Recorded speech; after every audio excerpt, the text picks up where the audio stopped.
And that should do it. Those are safe for normal travel. Thank God. H. Gray and this Talbot would have been ejected. What about Miss Sanders? Miss Roxanne, too? He explained this already, Eli. As patients, they would be confined into the halls just as before. If you want to visit them, I will take you, but not right now. Confined to halls and confined to rooms are two separate things. Yes, of course. Don't let us take any more of your time. Be good, Eli. Only when others aren't looking. Ha! In that case, Mr. Donahue, keep an eye on him. Fine. I make no promises that it'll be my eye. I like you. Bye, Greg. Phew, glad that's over. And everything worked out. Not everything. I have questions. Oh, okay. Before you start, you already know I'm bad at explaining things. By the way, Greg told me what exposition means. Also, H. Gray said not to say anything. Well, not like anything. Just some stuff like the halls and stuff. He made some points when he explained it. I can't really remember all of them, but so one of them... Stop. First question, about this rug. I know we must keep it. However, can we cover it up? It's honestly atrocious, and I'm not sure how much longer I can stomach it. What? You worry too much, little one. Yes, I have other questions. However, if you need a moment to calm down or collect your thoughts, that is fine. We have known each other for some time now. Your nervous energy, although endearing at first, is unneeded. As I said, I trust you, Eli. Huh? Yeah, you're right. Thanks, Mr. Donahue. I'm not used to someone... You don't treat me like a kid. That means a lot. And you know what? We did great, didn't we? That we did. You and I make a great team. Yeah, okay. I think I'm ready now. Ask your questions, and like you said, no need to get all nervous. Plus, we are safe now. Ah! Oh, for the love of God. Talbot, Donahue, I need you to come with me now. I can't explain. Eli, what are you doing here? I told you to stay home. So, I tried. I really did, but... We can talk about this later. We need to leave, now. Where's Talbot? Wait. The anchor? How? The janitor helped us. You could have given us an actual warning, you know. Perhaps warn us that nightmares would be unleashed? You went into the halls? How did you survive? Hold on. The power went out at some point. Eli, did you? I know you said not to... Eli! Oh, hush. What now? How many times?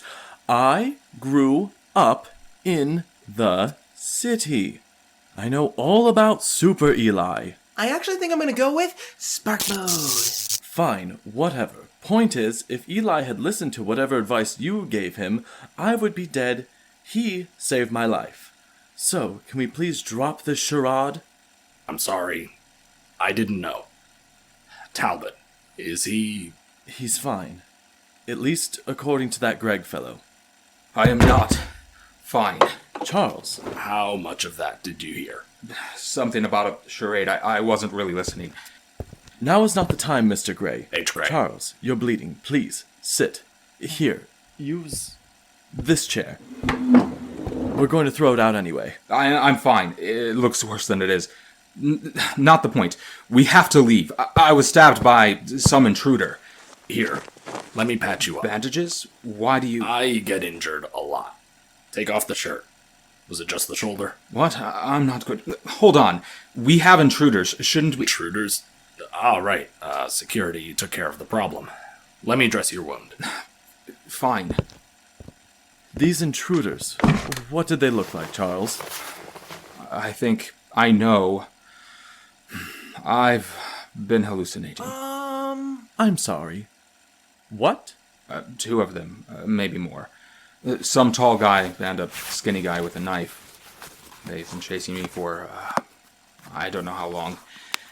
I can't be sure. I've been seeing things. Hearing things. One was, well, look... Ow! Little warning next time. Sorry, gotta make sure it's tight. Jesus. We should get you to the hospital. The wound isn't bad, but I'm not a doctor.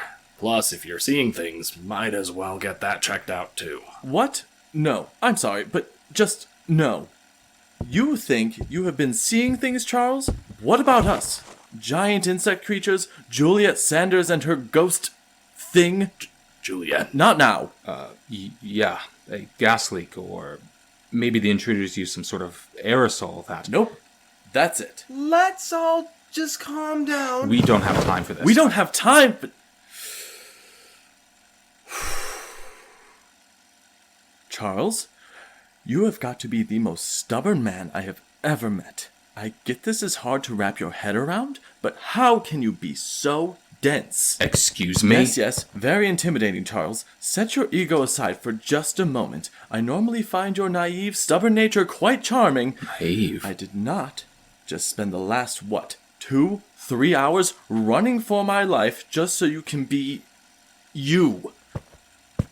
We should shelve this, at least until... That's exactly the problem, isn't it? We keep shelving things just out of reach from sweet Charles, just like these accursed files. Donahue! Just stop. I did not just escape monsters, a ghost, death itself, and more just so you can talk yourself back into your ideal of what normal is. I don't understand. Of course not. That's exactly the problem. I'll speak slowly so you can understand. You are not hallucinating. What you and everyone else here experienced today was real. Do you understand? Real. That's literally not possible. I don't like your tone either. If they did some sort of aerosol, could it affect temperament as well? Oh my god, there's... Fine. Let me make this easy then, shall we? What is the name of the country we are in, Charles? What kind of question is that? Donahue, we don't have to do this now. You know what? Let's make it easier. What state are we in? No! Even better, name the city. What? It's a simple request, Charles. Name the city. You don't have to answer him, Talbot. No, I need him to. It shouldn't be a difficult question to answer. What is the name of the city we are currently in? Fine. I don't see the point in this, but it's... that's not a... You can't, can you? It doesn't have a name. That's ridiculous. Of course it does. It has to. Then what is it? Where in the world are we right now, Charles? Can you even answer that? If you had to point on a globe right now, where would you point? I don't know, okay? Is that what you wanted to hear? That doesn't mean there isn't one. Where are you going? I don't know. The hospital, home, wherever. You can't walk away from this, Charles. Let him go. He needs time to process. Don't touch me. You wanted to open the door for Talbot. I get it. Hell, you kicked it off its hinges. Talbot is obsessed with everything being in its place. Every paper has a folder and every folder has a box. A man like that, a man like Talbot, his mind could snap. Trust me, I've seen it. Now that he knows, you didn't just open the door for him, but you opened the door for all sorts of nightmares to hunt him. Get to your point quickly. He needs time, and you need to cool off. I'll follow him and make sure trouble doesn't find him. That's acceptable. I hope you know what you're doing.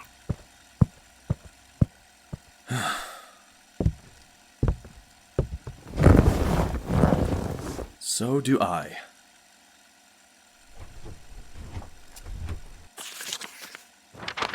You don't have to pick those up, Eli. It's my mess. I'll clean it up. I don't mind. We're friends, right? Friends help each other clean up messes. I think it'll take more than just me and you to clean up the mess I made today. Yeah, that was a lot. I'm sorry you had to see that. Don't be. Friends also argue. Honestly, if it makes you feel better, I agree with you. I wasn't going to get involved in your and Mr. Talbot's discussion? Anyway, he needed to know. You were just trying to help. Maybe. What happened to the door? H. Gray. That makes sense. I'm not fixing that. I'm the janitor, not the door fix guy. Why is everyone so upset? What happened? He asked Mr. Talbot to name the city. Oh? That is an unfair question. It didn't go well. That's an understatement. Honestly, I'm not even sure it will stick. He might just slip back into denial. Ah, so you fear that even if he rejects the city's nature, it won't reject him. Perhaps this will help. Now, where is it? That's the pile of books Charles cleared when he was removing the shelves. Why would you...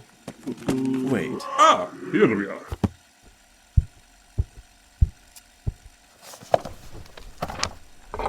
A cassette? That's great, but I don't see how that helps with my Charles problem. Play it for him. Why? What's on it? Surprise. I wouldn't listen to it too much. This tape could, you know what, it doesn't matter. I'm 70% sure you'll be fine. 70? Fascinating. Also, what happened to my office? Are you sure he's gonna show? 100%. Better than 70. Charles has never been late. According to the schedule he made for us, he should be walking through that door any moment. No amount of horrifying realizations could deter him from his sacred schedule. Everyone clear on the plan? Nope! What plan? Perfect. What plan, Donahue? Oh, you're all here. You fixed the door. Well, since I broke it, I fixed it. That explains why you're on time. Good morning, Charles. How did you sleep last night? What a silly question! He slept lying down, of course! We have work to do. Whose turn is it to read first today? About that, you may be happy to know we came across one of Dr. Olen's tapes. Perhaps we could give that a listen? If this is your way of getting out of work... No, I promise it isn't like that. Tell you what, if it turns out to be nothing, I'll read a file. According to your task chart that you emailed us, printed out and posted in this very office, and these laminated copies you handed us, today was supposed to be your turn. All right. Sure. Honestly, my shoulder is still a bit sore, so... fine. Fantastic. Let me just switch the tapes.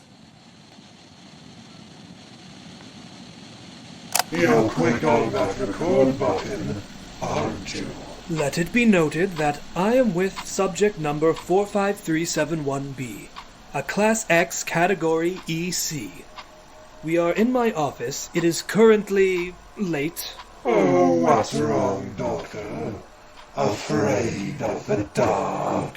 Hardly. Can we make this quick? I have actual patients who need my attention. Oh, don't be like that. Where is that bedside manner? Reserved for my actual patients. Oh, and I'm not. It has become painfully clear that you don't want help. This is a waste of both our time. And you only help those who want it, do you? Are we ignoring the prison you have tucked away? Call it what you like. Some monsters are a danger, not only to themselves but others as well. This institution is a place of healing. Many of those here are because they want to be here. Many, but not the majority. Am I not a danger to myself or others? Of course you are. As you know, I haven't been able to construct a room designed for you. When I do... You flatter me. I've stalked your room many times. They have so much fear. Even your precious volunteers, your willing prisoners. It's delicious. We are not having this conversation. You are not my patient. We are done here. Oh, come now, my good doctor. Let's have some fun. I trust that you can see yourself out. Caliban, Who? my name. Last we spoke, You said it was important. If I remember correctly, you laughed and said you were a being beyond the need for names, for all know you. Or something to that effect? Well, I changed my mind. Am I not allowed to do that? Why Caliban? Why that name? Oh, I don't know. I like it. Simple. Very well. If we are going to do this, please, take a seat. Take a seat. You forget, my dear doctor. I am the dark itself. Shadow given life. Fear of the unknown. I am formless. Ever present where shade is cast. I am the end. Long-winded? Disembodied voices may work on your victims, but if you want a session, then you will take form. Happy. It's a start. Let's begin, shall we? Dr. Gavin Olen, recording for Clear Minds. I am sitting here with subject 45... I am sitting here with Caliban. The date remains subjective. This is session 14.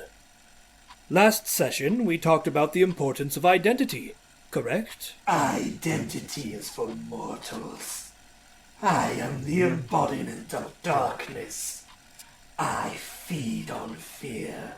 I delight in the anxiety of others' dread. Your notion of identity is a barbaric attempt to fathom your place in this universe and that which lies beyond. You limit yourself by claiming a title, by clinging onto a sliver of so-called knowledge. Identity is a farce. Yet you choose the name Caliban. And why did you think I asked you to do that? Why did I insist that you take form? The Shade, Darkness Incarnate, Erebus, the Avatar of Shadows. Are these not titles? A mantle you inherited from your father.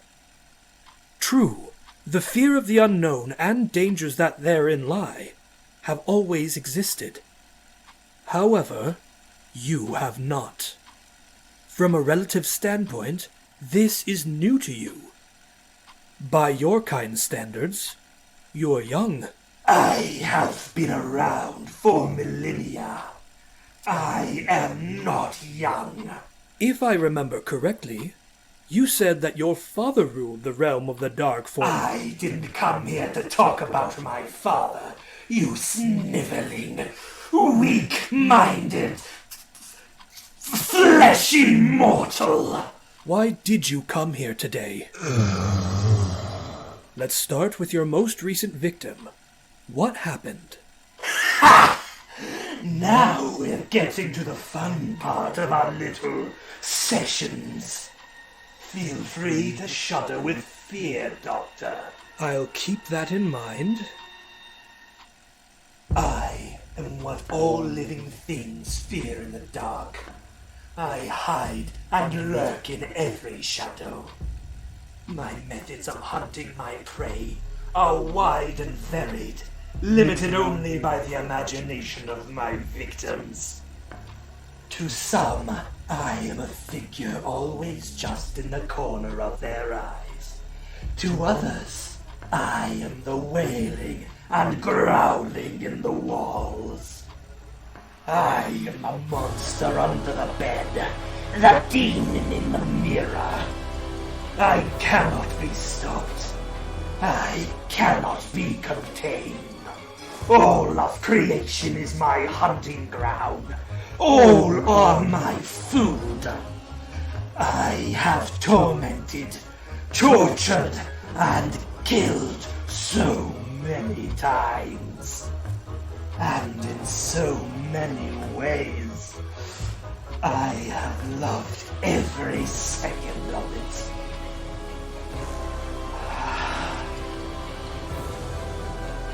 Except once. my latest victim, Stella Neoma. A frail human, deep brown hair, and ice blue eyes. She was short, shorter than the typical mortal of her age. Her features were rounded, and freckles danced across her skin. A perpetual smile found its way onto her face and into her eyes. She moved like she was part cloud. Each movement was light and carefree. It was as if the force of gravity had little effect on her. So in summary, disgusting.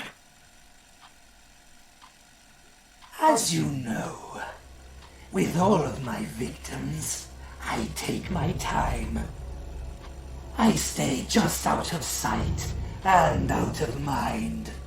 I stalk them for days, weeks, years. I hide within seas of darkness, sailing between them, the dark cracks of a doorway under the canopy of clouds, between each raindrop. Wherever a smidge of shadow may reside, that can be my ship, my crow's nest in which to observe and wait to pounce. Stella. Oh, now she was never short of places for me to crawl around. She worked at a bookstore, someplace small and unimportant. The store was owned by her aunt and uncle, which were in of themselves boring. Even by human standards. They could have been her grandparents by appearance. They were slow and groaned with each movement. Their senses falling away from them like leaves in autumn. So basically, they were my ideal victims. Sick, old, and losing their wits. Perfect. Nothing better than the cries and screams of the old. Yet you chose to hunt Stella. Why? You had not one but two of your preferred victims. So why her? Oh, she was infuriating. My original intention was to hunt the old pair, as you might have guessed. At first, she was nothing but a backdrop. A busybody in the store. An inconsequential object to be ignored. She was always bright and cheerful. Dreadful, ugly qualities to have. She would flash that smile at every customer. And you could tell it was not some facade or trick to siphon tips. It was genuine happiness. It wasn't just how she handled the faceless patrons either. She was always so patient with her old and near senile family. Gently, she would pick up things they had dropped. Her frail human hands would pluck books that were out of their reach. In a kind, genuinely kind tone, she would remind them of everyday tasks that they would have likely missed. Taking medications, eating, things of that nature. Not once did she get frustrated. Not once dismissive. Even when she was alone. When she thought she was alone. Her actions were maddening. always smiling at nothing. The way she would twirl her hair between her fingers when she was in thought. That little extra hop in her steps when she got excited about a new shipment of books. Maddening?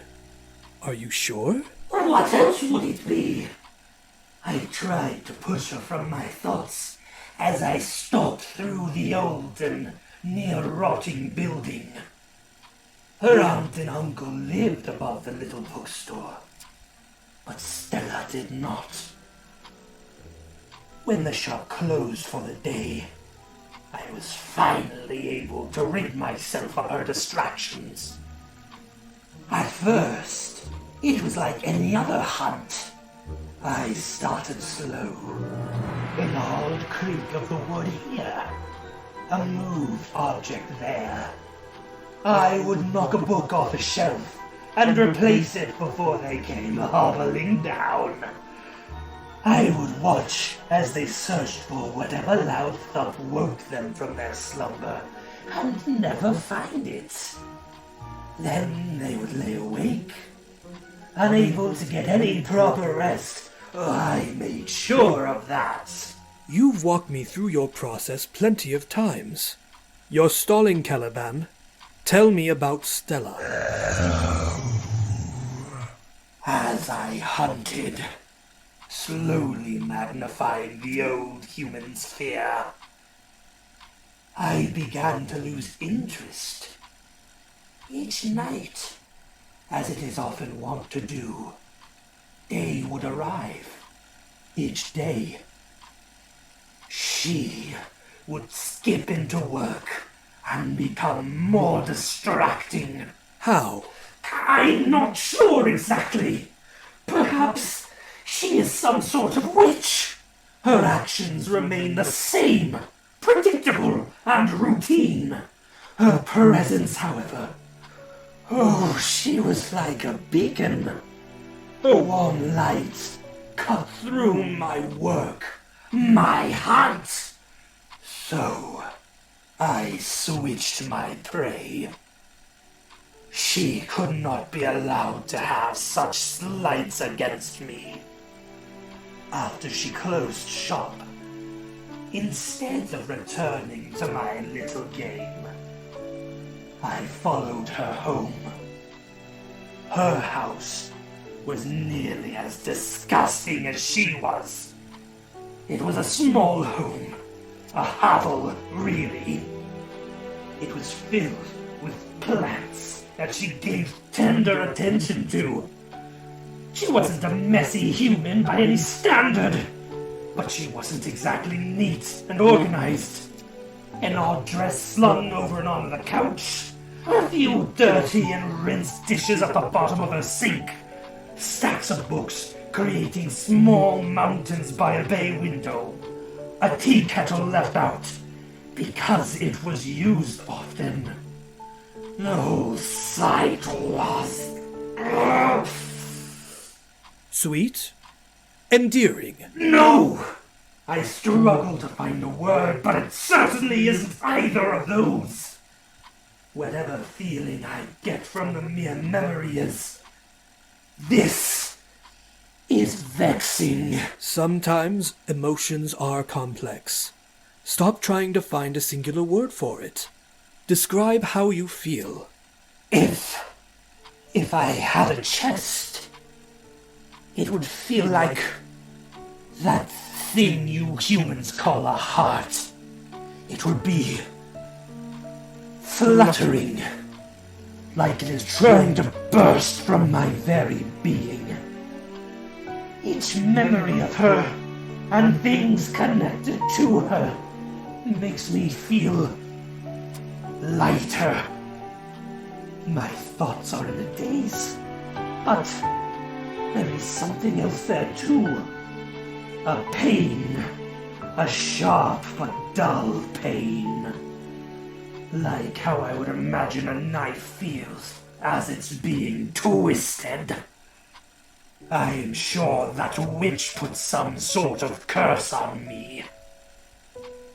One might call it that, I suppose. You know of this? Most humans do, at some point anyway.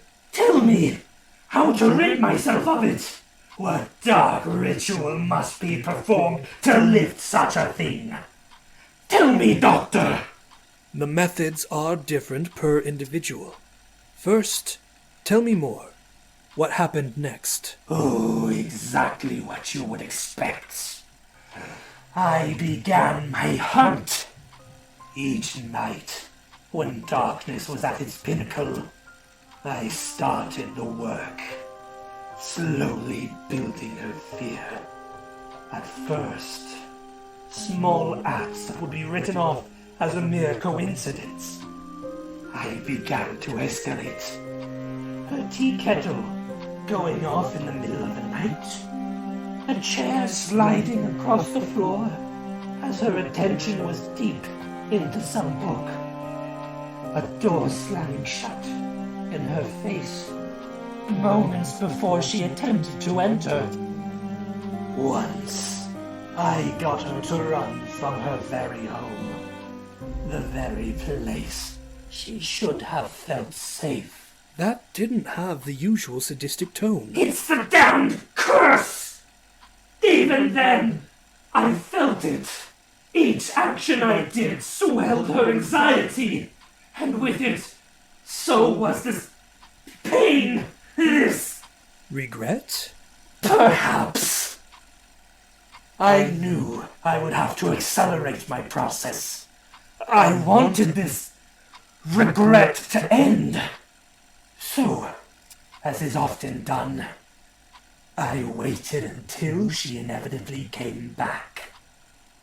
This time with a friend. They burned sage. Humans always make me laugh. What is some dried plant lit ablaze going to do against an unseen, powerful, malevolent force?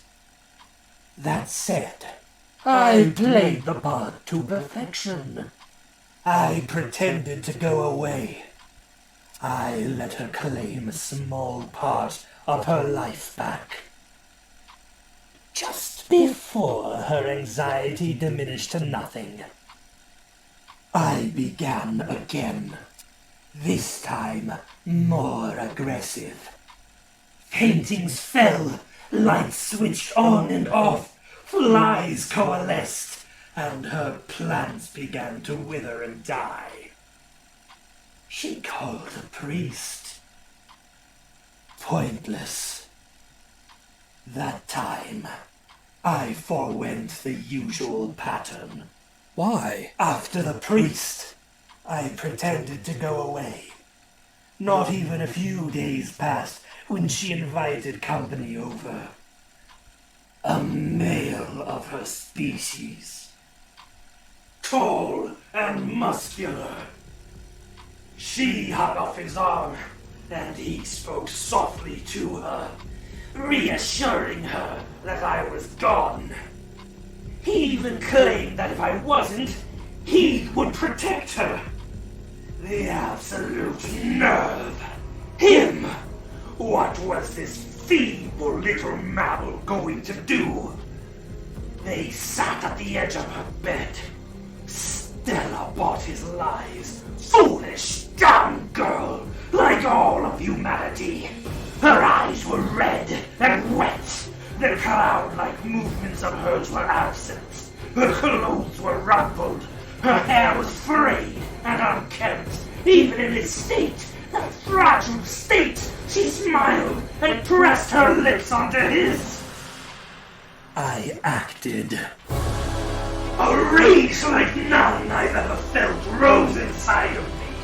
Despite the windows drawn and it being midday, I plunged the house into darkness. I slammed each door shut and held them in place with my unseen power. This stranger, this unnamed male, I flung him across the room as if he were a mere stick. His body crashed into a mirror. Shards dug into his person. Stella screamed. A scream I would often eat up with pleasure. Instead, it only intensified her curse. That pain became almost unbearable. I redirected that feeling into the male. Taking hold of his body, I slammed against him, wall after wall, floor and ceiling. At least his screams of pain and terror seemed to feed me. Stella began banging at the door, crying out in sheer horror. Each sob stabbed at me. The male's body had long gone limp, but I did not relent. Pieces of him flung about the room with each forceful tug, pull, and push. I finally let his lifeless body hover in the center, broken and mangled. Stella's blue eyes wide, her voice and body frozen at the sight. With a twist, I pulled apart the male's form with ease.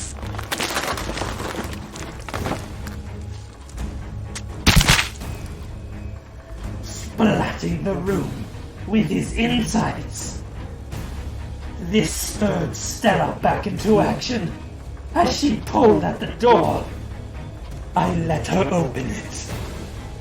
She stumbled and ran down the halls, crying and vomiting as she made an attempt to reach her front door. How dare she make me feel this way? How dare she curse me with such intense emotions? My anger guided me. I threw her off balance, with furniture being thrown through the air. I always gave her enough time to get up. It wasn't enough. My anger, my pain, rang out through her home. Doors, windows, and cabinets slammed open and shut. The now empty pots from her silly little plants smashed against the walls.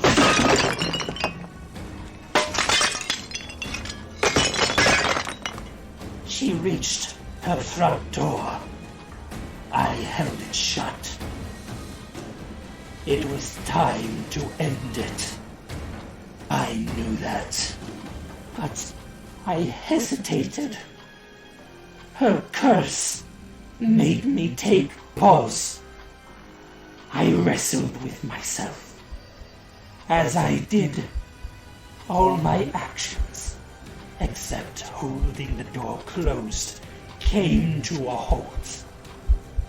So deafening was the sound of silence that even Stella stopped. Her tiny mouth parted. "Let me go," she begged. I answered. Every sharp object in her home came floating into her view. Every knife, every fork, every shard of glass. I let her hear my voice. No.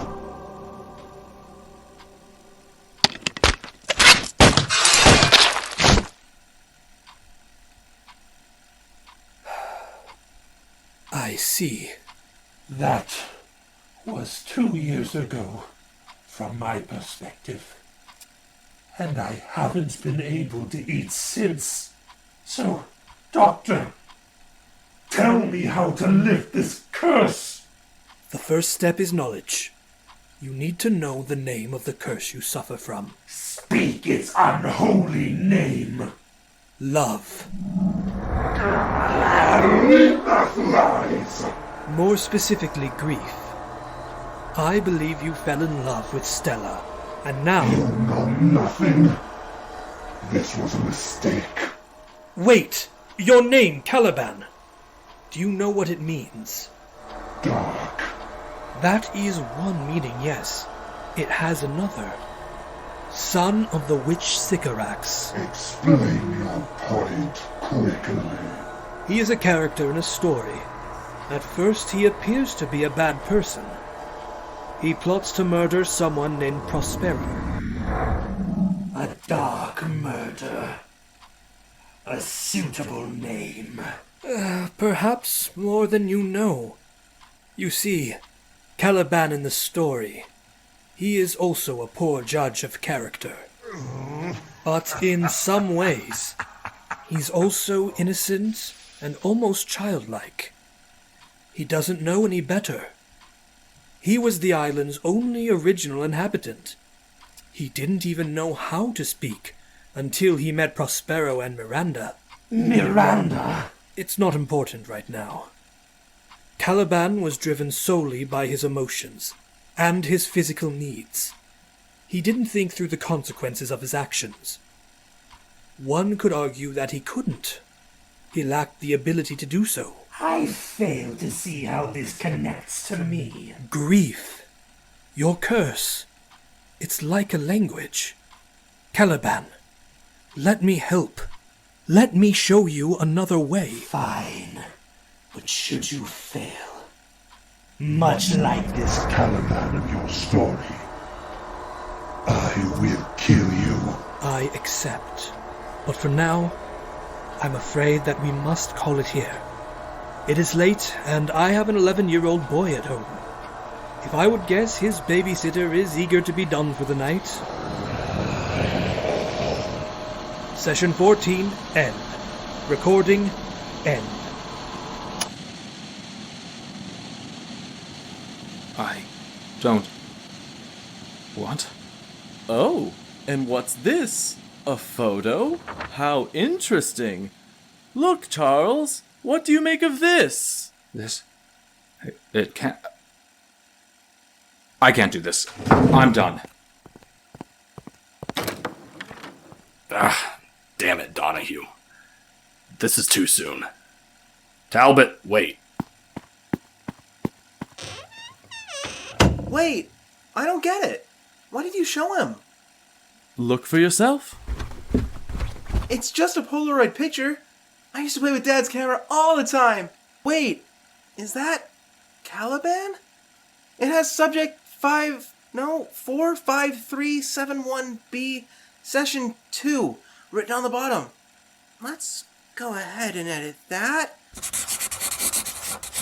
See, there. That's better. I think it started with a C. Oh well. Anyways, I still don't get it. Why did Mr. Talbot get upset? A picture of a literal shadow monster that couldn't have been doctored. It's proof. Evidence that Charles can't unsee. I think he isn't coming back today. So let's call it here, shall we? Eli, wanna go grab an ice cream? Yeah! I know a place!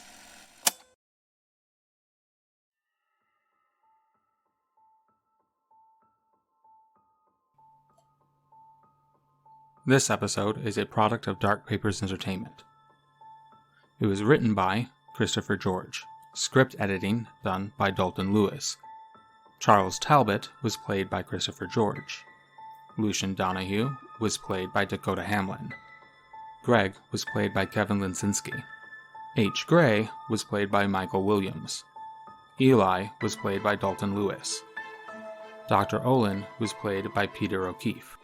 Caliban was also played by Peter O'Keefe. Thanks again, guys, so much for listening. We really appreciate all the support that we've been getting recently. Additionally, if you wanted to help out a little bit more, consider becoming a patron. And enjoy Patreon rewards, such as access to scripts, as well as early access to episodes. That can be found at patreon.com/thepatientfiles. If you can't afford anything, we understand, but please make sure to give us 5 of those golden stars or leave a review. We really appreciate it. You can also follow us on our Twitter, @PatientFilesPod, and leave a commenter there too as well. Until next time, stay safe stay sane.